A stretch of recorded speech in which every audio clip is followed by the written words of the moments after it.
चेटकिनी सोबतची आठवणीची रात्र असं म्हणत तो खोडकरपणे हसत पुढे निघून गेला आणि राजेश्वरीजी व रुद्र एकमेकांचे तोंड पाहत बसले. राज, तुम्ही बरोबर म्हणालात की चुडेलच आहे, पण कोणीतरी तिला हकलून.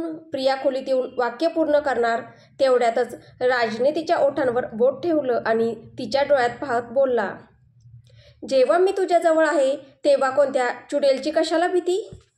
का तुम्ही तांत्रिक आहात का? प्रियाच्या त्या एका प्रश्नानेच त्याच्या रोमॅन्टिक मूडचा बँड वाजवला होता. तुम्हीच तर म्हणालात ना की तुम्ही जवळ असाल तर चुडेलची काय भीती? झोप आता, प्लीज इकडे ये, चिडतच राज म्हणाला आणि तिला उचलून बेडवर घेऊन आला. पण ती चुडेल. चूप. पण राज, चूप म्हटलं ना. मी प्रेम आहे की ती चुडेल? तुम्हीच. मग नाव माझं घ्यायला हवं की तिचं? तुमचं. म्हणजे माझं नाव चुडेल आहे? नाही. मग काय आहे? राज. मग आता कोणतं नाव घेणार आहेस? राज. आणि आता काय करण्याची वेळ आहे? माहीत नाही. खरंच माहिती नाही? नाही. मी सांगू? नको. प्रिया लाजून दुसऱ्या बाजूला वळून म्हणाली, कारण राजच्या शब्दात आणि नजरेतली शरारत तिला अगदी स्पष्ट दिसत होती. प्रिया, जितका मी तडपतो तितकी तू तडपत नाहीस का? राज तिच्या पोटावर हळूच बोटांनी गोल गोल फिरवत म्हणाला. प्रियाने डोळे मिटले, काहीच बोलली नाही. तू नाही म्हणालीस तर मी काही करणार नाही, असं म्हणत राजने तिच्या कानातील बाळीला आपल्या ओठांमध्ये धरलं. प्रियाच्या तोंडातून एक गोडसा सुस्कारा निघाला आणि ती त्याच्याकडे वळली. तेव्हा राजने आपला एक हात प्रियाच्या पाठीवर नेला. प्रियाने राजच्या डोळ्यात पाहिलं. परवा तर म्हणत होता, मी करू दिलं नाही तर जबरदस्ती करशाल. पण केली होती का जबरदस्ती? हो, प्रिया अगदी हळूच आवाजात म्हणाली आणि राज तिच्याकडे पाहतच राहिला. पण प्रेमाने, प्रिया पुन्हा हळूच म्हणाली. हे ऐकून राज हसला आणि तिला अजून जवळ ओढत म्हणाला, सरळ सांग ना, तुला ती प्रेमाची जबरदस्ती हवी असते? मला लाज वाटते राज, असं बोलू नका तुम्ही. प्रियाने नजर खाली केली. मलाही तेच हवं असतं की मी प्रत्येक वेळी काहीतरी असं करावं ज्यामुळे तू लाजून जाशील. हे ऐकून प्रियाने डोळे मिटले आणि आजही मी तसंच काही करणार आहे. काय? प्रियाने अलगद डोळे उघडत विचारलं.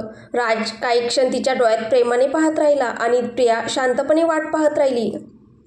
अखेर त्याने तिला अत्यंत प्रेमाने आपल्या मिठीत घेतलं आणि हळू आवाजात म्हणाला, आय लव्ह यू. हे ऐकताच प्रिया काही क्षणांसाठी थबकूनच गेली. आज ना राज नशेत होता, ना प्रेमानंतरची थकवा किंवा मोहिनी. पूर्ण शुद्धीत, पूर्ण भानावर त्याने पहिल्यांदा प्रियाला आय लव्ह यू म्हटलं होतं. काही मिनिटांनी प्रिया त्याच्या मिठीतून हळूच दूर झाली. त्याचा चेहरा दोन्ही हातात घेऊन विचारलं, खरंच? तुला खोटं वाटतंय? नाही, फक्त विश्वासच बसत नाही. असं म्हणताना प्रियाच्या डोळ्यातून 2 थेंब ओघळले.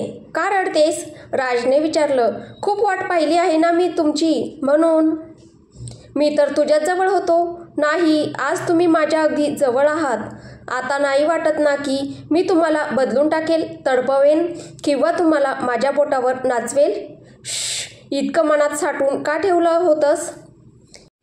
या गोष्टी विसरतच नाहीत मला, प्रिया भाऊक होत म्हणाली.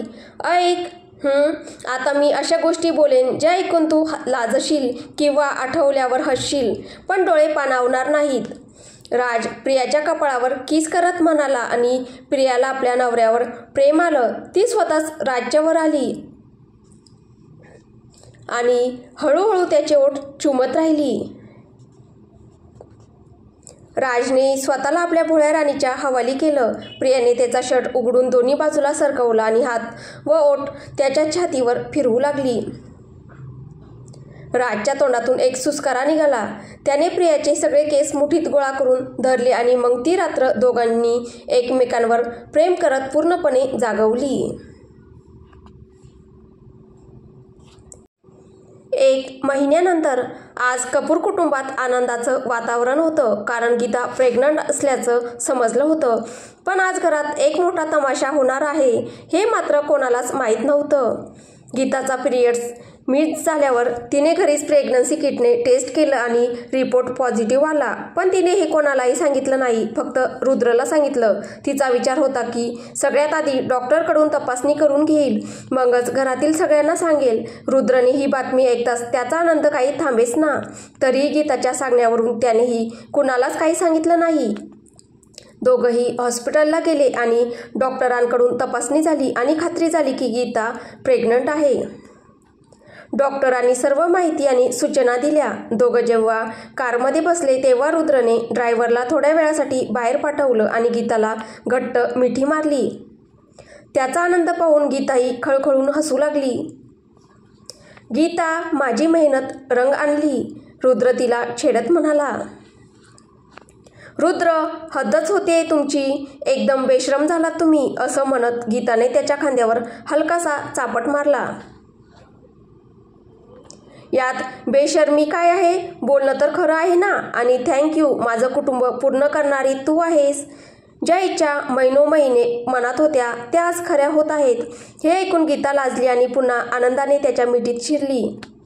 तिने लगेच आपल्या माहेरात फोन करून ही बातमी सांगितली आणि दोघेही घरी निघाले. घरी आल्यानंतर त्यांनी पाहिलं की लिव्हिंग रूममध्ये राजेश्वरीजी आणि प्रिया बसून भाजी निसत होत्या आणि राधाजी सोफ्यावर बसून पायावर पाय ठेवून मोबाईलवर कोणाशी तरी बोलत होत्या. हो वहिनी, आता तर असंच राहणार. आजकाल चांगलं वागलं की काही मिळतच नाही. लोक स्वतःला मालक समजतात आणि दुसऱ्याला नोकर. हो, मी तर आता कुणाशी जास्त ठेवूनच घेत नाही. जसे कोणी वागेल तसेच आपणही वागलं पाहिजे. राधाजी ज्या पद्धतीने बोलत होत्या ते स्पष्टपणे राजेश्वरीजींसाठीच होतं. हे राजेश्वरीजींना कळत होतं, पण तरीही त्या शांतपणे स्वतःचं काम करत होत्या. प्रिया मात्र अनेक दिवसांपासून आपल्या चुलत सासूचं वागणं पाहून गोंधळलेली होती आणि आत्ताच्या बोलण्यावर कधी राधाजींकडे कधी राजेश्वरीजींकडे पाहत होती. तेवढ्यात रुद्र आणि गीता घरात आले आणि दोघांचीही नजर राधाजींकडेच अडकली. रुद्रच्या चेहऱ्यावर तर उघडच राग दिसत होता. काय झालं? तब्येत बिघडली होती ना? डॉक्टरांनी काय म्हटलं? असं म्हणून राजेश्वरीजींनी लगेच विषय बदलला आणि पुढे जात रुद्रचा हात दाबून त्याला राधाजींवर काही बोलू नकोस असं सुचवलं. डॉक्टर म्हणाले की आता काही इलाज शक्य नाही. गीता शांतपणे उतरली. हे ऐकून राजेश्वरीजी काही बोलतील तोच प्रिया घाबरून म्हणाली, का गीताताई, काय झालं तुम्हाला? डॉक्टरांनी तसं का म्हटलं? हो गीता, काय झालं? राजेश्वरीजीही बेचैन झाल्या. राधाजींनीही फोन ठेवला होता. त्या यांचं बोलणं ऐकत होत्या, पण नजरा मात्र फोनवरच ठेवलेल्या. अगं, ते तर 9 महिन्यांनीच कळेल ना काय झालंय ते, रुद्र मोठं हास्य देत म्हणाला. हे ऐकताच राजेश्वरीजींना लगेच अर्थ कळला आणि त्यांच्या चेहऱ्यावर मोठी स्मितरेषा उमटली. त्या गीताकडे पाहत विचारतात, खरंच? गीताने लाजून हसून मानेनेच होकार दिला. हे पाहताच राजेश्वरीजी तिला मिठी मारून आनंदाने म्हणाल्या, अरे वा, मी आजी होणार आणि सोबत खूप म्हातारीही. राजेश्वरीजींचं बोलणं ऐकून गीता आणि रुद्र दोघेही हसले. तुम्ही दोघं मम्मी पप्पा होणार आहात? राजेश्वरीजींच्या बोलण्याचा अर्थ समजून प्रियाने गीता आणि रुद्रकडे पाहत विचारलं. हो प्रिया, तू आणि भाऊजी आता काका काकू होणार आहात, गीता प्रियाजवळ येत म्हणाली. हो गीताताई, किती मजा येणार. घरी एक छोटंसं बाळ येईल ज्याच्यासोबत खेळायला आपण सगळे भांडणार, पण जास्त मीच खेळणार त्याच्यासोबत. असं म्हणत प्रिया गीताला मिठी मारून हसू लागली. तिचं बोलणं ऐकून रुद्र, गीता आणि राजेश्वरीजी अजूनच खुश झाल्या. गीता तर प्रियाच्या केसांवरून हात फिरवू लागली, कारण जितकं प्रिया गीतावर प्रेम करायची तितकंच प्रेम गीताच्याही मनात प्रियासाठी होतं. पण हे सगळं ऐकून राधाजींच्या चेहऱ्याचा रंग उडून गेला होता. त्या काहीतरी खोल विचारात हरवल्या होत्या.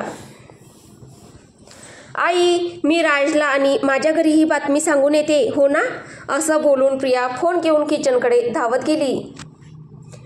राजच्या मागे अक्षरशः वेडी झाली ही मुलगी. काही गोष्ट असली तरी पहिल्यांदा आपल्या माहेरात सांगण्याच्या आधीही हिला राजच आठवतो.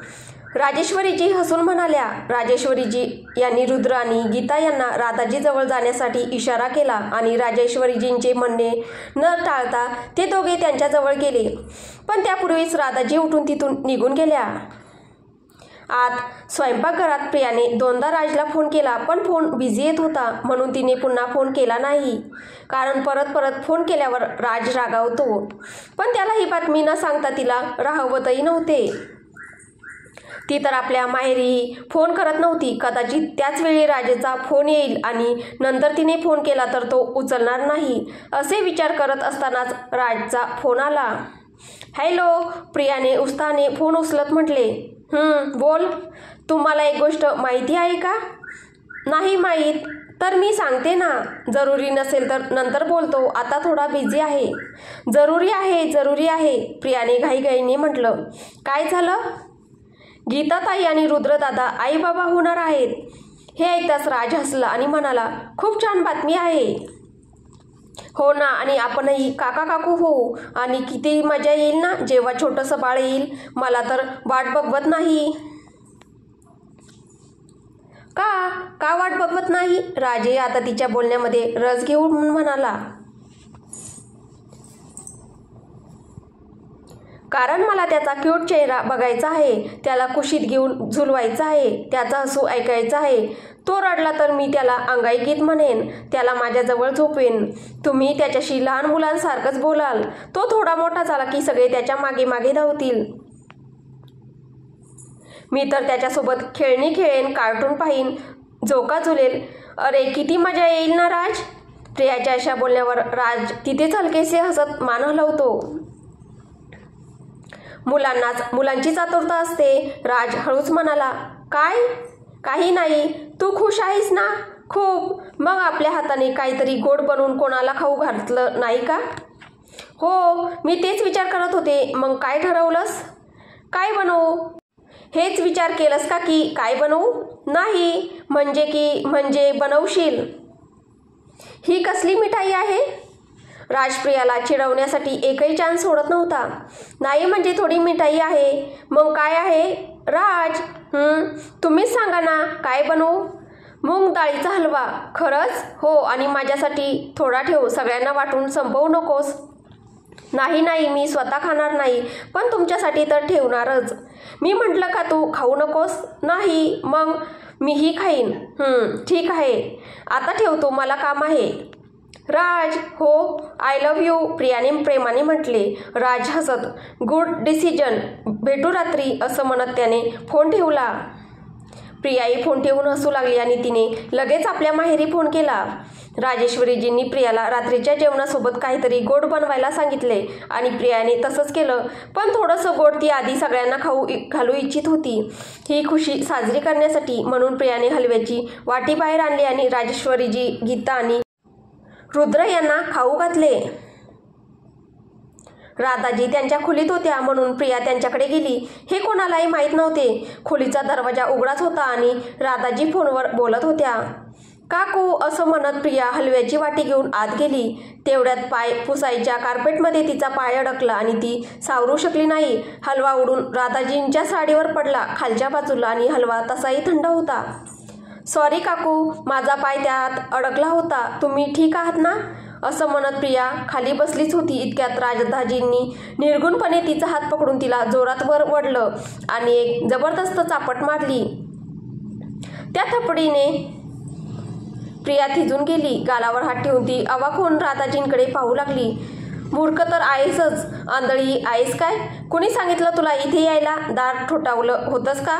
मेंदू तर तुझ्याकडे नाहीच, पण अक्कल नावाची चीज तरी हवी होती. हे सगळं ऐकून प्रियाच्या डोळ्यातून अश्रू वाहू लागले. काकू, मी तर फक्त... चुप, इथून निघून जा आणि त्याआधीही घाण जी पसरवली आहेस ती साफ करून जा. माहीत नाही तुझे आई वडील आणि हे सगळे तुझ्यासारखी मूर्ख मुलगी कशी सांभाळतात. तुझे बोलणं ऐकून तर एखादं मुलंही हसेल. प्रिया आता काही बोलली नाही. पटकन सगळं साफ करू लागली. तुझ्या साडीने पूस फरशी घसरून मला पाडणार होतीस काय? मी पोचा घेऊन येते ना काकू, प्रिया रडतच म्हणाली. त्याआधीच मी पडले तर आपल्या साडीनेच पुसून जा. राधाजी असं म्हणताच प्रिया उठली आणि रडतच म्हणाली, मी तर तुमच्यासोबत फक्त आनंद वाटायला आले होते, पण तुम्ही मला रडवलंत. असं म्हणत ती तिथे क्षणभरही न थांबता निघून गेली. तिच्या गेल्यावर राधाजींच्या चेहऱ्यावर जणू मनातील सगळी भडास काढल्यासारखे भाव आले. प्रिया रडतच आपल्या सासूबाईजवळ आली आणि काही न बोलता त्यांना मिठी मारून जोरजोरात रडू लागली. त्यांनी काळजीने विचारलं तेव्हा सगळं सांगितलं. बोला ना आई, मी तर माफीही मागितली तरीही त्यांनी मला थप्पड मारली आणि माझ्या साडीने पुसायला सांगितलं. माझ्या सोबत असं का का केलं? माझं तर फक्त पाय अडकलं गेलं होतं. शांत, अगदी शांत, राजेश्वरीजी म्हणाल्या. कोण म्हणालं होतं तुला तिच्या खोलीत जायला? सांगितलं होतं मी, समजत नाही का? जी नीट तोंड उघडून बोलतही नाही ती कशी खुश होणार? राजेश्वरीजी प्रियाला ओढत म्हणाल्या, कारण हे सर्व ऐकून त्यांच्या मनाला फार लागलं होतं. आता कधीच नाही जाणार आई, कधीच नाही. पण तुम्ही मला नका ना ओरडू, मला खूप वाईट. प्रियाचं बोलणं पूर्ण होण्याआधीच राजेश्वरीजींनी तिला मिठीत घेतलं आणि तिला असं रडताना पाहून त्या स्वतःही रडू लागल्या. शांत हो प्रिया, मी रागावलेली नाही, पण आता राधाला कळेल की राग म्हणजे काय असतो. असं म्हणत त्यांनी प्रियाला अलगद स्वतःपासून दूर केलं. स्वतःचा फोन हातात घेतला आणि कॉल लावला. समोरून फोन उचलला. राज, लवकर घरी ये. आता पुढे काय होईल हे आपल्याला पुढच्या भागात पाहायला भेटेल. तुम्हाला ही कथा कशी वाटते आहे कमेंटद्वारे नक्की कळवा. कथा आवडत असेल तर व्हिडिओला लाईक करा, शेअर करा. कथेचे पुढील भाग ऐकण्यासाठी आपल्या चॅनलला सबस्क्राईब करा. धन्यवाद.